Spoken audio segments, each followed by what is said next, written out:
In the heart of the Middle East lies a land of ancient wonders, a land where empires rose and fell, where kings and prophets walked, where poetry and philosophy flourished. This is Persia, modern-day Iran. Our story begins over 2,500 years ago with the birth of a kingdom that would shape the course of history. Long before the world knew his name, there was a boy named Cyrus, born in a small village in the ancient kingdom of Anshan. Legend has it that even as a child, Cyrus was destined for greatness. His mother, Mundane, was a princess of the Median Empire, and his father, Cambyses I, was the ruler of Anshan, a vassal state under Median control. Cyrus grew up hearing stories of his grandfather, King Astyages, and the mighty Median Empire. But as he grew, so did his ambition. Cyrus dreamed of uniting the scattered tribes of Persia and building an empire greater than any the world had ever seen. At the age of 30, Cyrus led a rebellion against his grandfather, Astyages. It was a bold and dangerous move, but one that would change the course of history. With the support of his people and his keen sense of strategy, Cyrus defeated Astyages and established the Achaemenid Empire, the first Persian empire. Cyrus was not just a conqueror, he was a visionary. He understood that to rule such a vast and diverse empire, he needed more than just military might. He needed to win the hearts and minds of his subjects. And so, he became known as Cyrus the Great, a ruler who respected the customs and religions of the lands he conquered. After his conquest of Babylon, Cyrus issued a decree that would become known as the first Charter of Human Rights, the Cyrus Cylinder. He allowed the people of Babylon to continue their traditions and even freed the Jewish captives, allowing them to return to Jerusalem and rebuild their temple. This act of mercy and wisdom earned him the respect of both his subjects and his enemies. Under Cyrus's rule, the Achaemenid Empire expanded to include much of Asia Minor, the Levant, and parts of Central Asia. To manage this vast empire, Cyrus established a system of provinces, or satrapies, each governed by a loyal satrap. He also built the Royal Road, a 500-mile highway that connected the empire, making communication and trade more efficient than ever before. Cyrus's reign came to an end in 530 BCE, when he died in battle against the Massageti, a nomadic tribe in Central Asia. His legacy, however, lived on. His tomb at Pasargadae, inscribed with the words, "I am Cyrus, who founded the Persian Empire," stands as a testament to the enduring spirit of Persia. After Cyrus's death, his son Cambyses II briefly ruled before a period of turmoil ensued. But it was Darius I, a distant relative of Cyrus, who would bring stability and lead Persia into its golden age. Known as Darius the Great, he was both a brilliant administrator and a formidable warrior.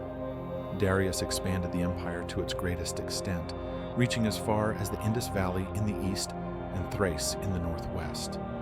But more than his military conquests, Darius is remembered for his administrative genius. He reorganized the empire into 20 satrapies, each paying tribute to the central government, and introduced a uniform system of weights and measures. Darius also founded the city of Persepolis, the ceremonial capital of the empire, where he built magnificent palaces adorned with intricate reliefs depicting the unity of his empire. His construction projects were not limited to Persia. He also built canals, roads, and irrigation systems, improving the lives of his subjects across the empire. However, Darius's reign was not without challenges. In 499 BCE, the Ionian cities in Asia Minor, with support from Athens, rebelled against Persian rule, sparking the Greco-Persian Wars. Darius swiftly crushed the rebellion, but was determined to punish Athens for its interference. In 490 BCE, he launched an invasion of Greece, leading to the famous Battle of Marathon. Despite his defeat at Marathon, Darius's legacy remained intact, and his empire continued to thrive under his rule. After Darius's death, his son Xerxes I inherited the throne. Xerxes is perhaps best known for his massive invasion of Greece, which included the legendary battles of Thermopylae and Salamis. With an army of over 200,000 men, Xerxes sought to avenge his father's defeat at Marathon and bring Greece under Persian control. At first, Xerxes seemed unstoppable. His forces overwhelmed the Spartans at Thermopylae, but the tide turned at the naval battle of Salamis, where the Persian fleet suffered a crushing defeat at the hands of the outnumbered Greek forces. This defeat marked the beginning of the decline of the Achaemenid Empire. Xerxes returned to Persia, and although he continued to rule, the empire began to show signs of weakening.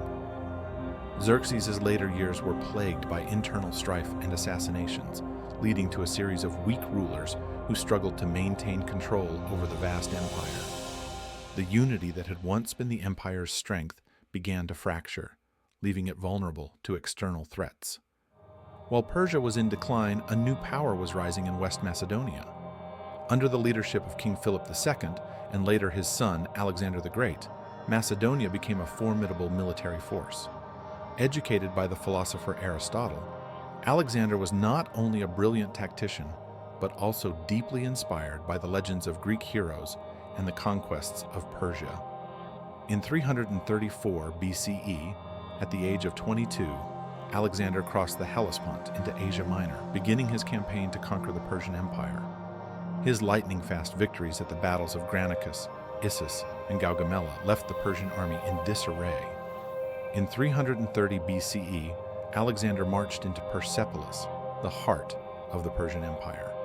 In a symbolic act of conquest, he ordered the city to be burned, marking the end of the Achaemenid Empire.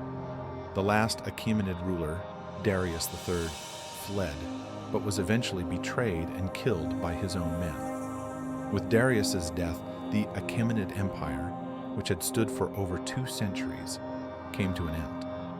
Alexander continued his conquests, pushing into India, but his untimely death at the age of 32 left his empire fragmented, leading to the rise of the Hellenistic kingdoms.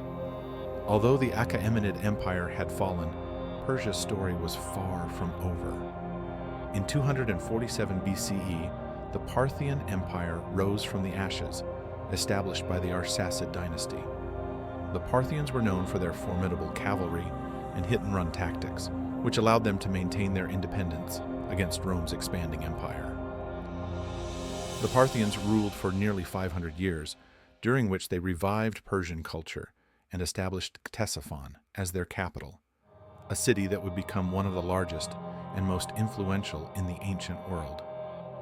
Their control of the Silk Road facilitated trade between the East and West, bringing wealth and cultural exchange to the region. In 224 CE, the Sassanid Empire emerged, marking a renaissance of Persian culture, art, and architecture. The Sassanids, who saw themselves as the true heirs of the Achaemenids, sought to restore the glory of ancient Persia. They built magnificent cities, such as Bishapur and Firuzabad, and revived Zoroastrianism as the state religion. The Sassanids also engaged in a series of epic battles with the Roman and later Byzantine empires, a rivalry that would last for centuries.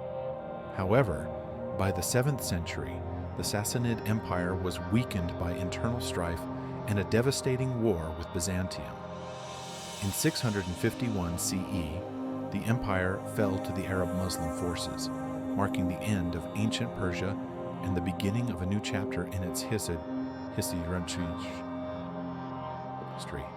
Though the great empires of ancient Persia have long since faded, their legacy endures.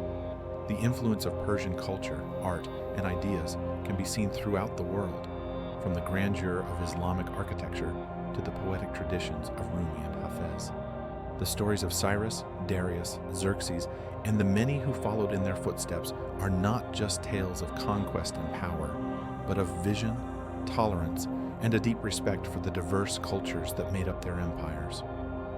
Today, Iran stands as a testament to the enduring spirit of Persia, a land where the past and present meet, where the echoes of ancient empires still resonate in the mountains, deserts, and cities. As we reflect on the rich history of this remarkable land, we are reminded that the story of Persia is not just a tale of kings and empires, but a story of a people who, for millennia, have carried the flame of their heritage through the winds of time. This is the eternal flame of Persia, a light that continues to shine through the ages, a beacon of culture, wisdom, and resilience.